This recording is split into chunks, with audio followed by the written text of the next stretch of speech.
যারা দূর দূরান্ত থেকে এসেছেন রাসমেলায়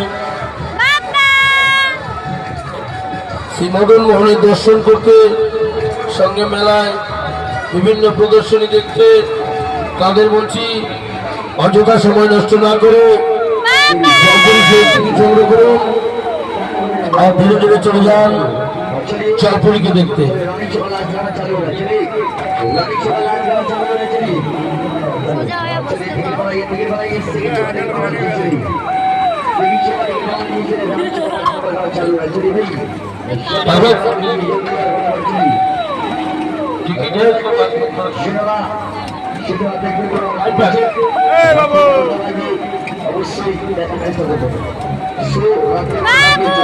ভালো করে ধরতে পাও, হালছে কেন?